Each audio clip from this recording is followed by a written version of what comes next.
Hi, Constitutional Crisis Channel here again, and more in the way of current events. And we have one here where I just recently learned that the driver in Charlottesville, Virginia, that crashed into several people, during the protests they had there, I believe in 2017, has now been charged with federal hate crimes for doing this. And I'm seriously considering doing a writ of habeas corpus for him to get him out of federal custody because there's no federal jurisdiction here. That can't possibly be federal jurisdiction. If it is, all that does is underscore my already unopposed issue that there are no states. Because my gosh, if you're, what they call driving in your vehicle, I call it traveling in your conveyance.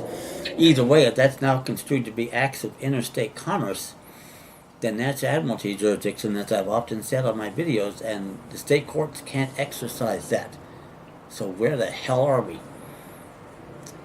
And by the way, I'm not short-sighted here. I'm not trying to be mean to the victims of the family of the victims or anything, but if there's no jurisdiction, that's the worst imaginable offense. And I'm going to repeat, I'm sure I've said it on videos before, a quote from a case from an earlier era when the Constitution was taken seriously, where the judge said in dismissing the charge that it's better that a murderer should go unwhipped of justice than that a court without jurisdiction should exercise it.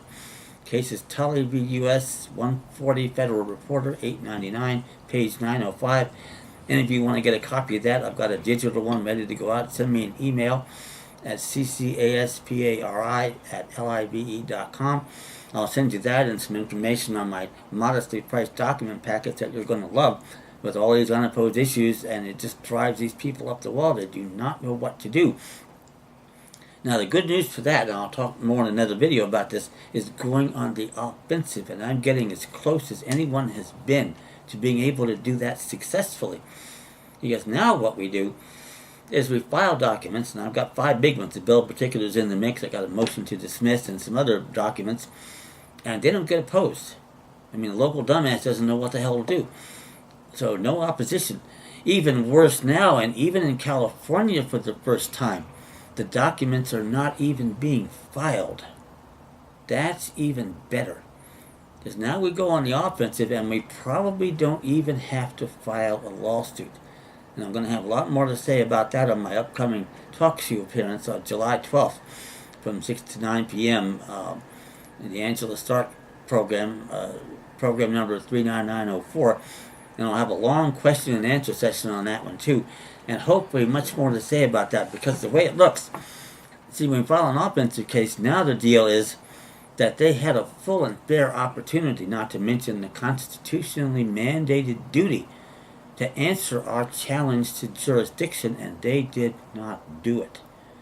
That makes us right.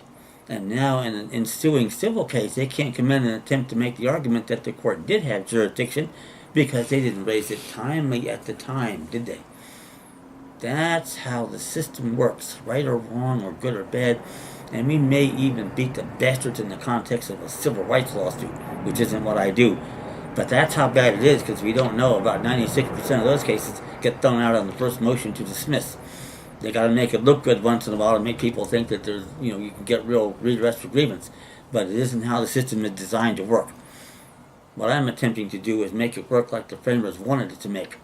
If we do that, we're going to take care of a lot of business real quick and set these bastards back and get people in office who understand how the government should be run. A hell of a quantum improvement. And if I can do that, I will have done what I was put here to do. I'm convinced that's the mission I'm on.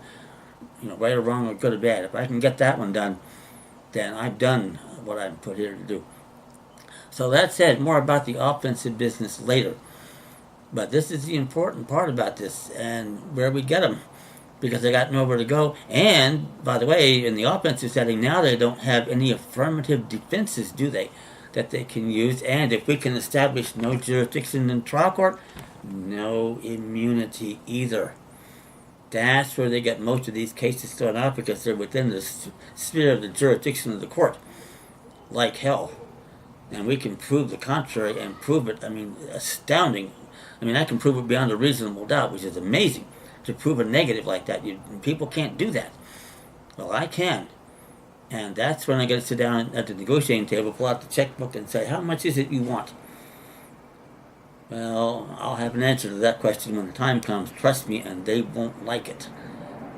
But that said, I'll have more to say about that on upcoming videos and on my Talk to Your Parents July 12th. Expect to have one in August too, by the way. It hasn't been scheduled yet. But don't be surprised if I get the 3rd or 4th week of August. I just got to get in touch with Angela Stark about that, and we'll see. And I'll let you know when I know.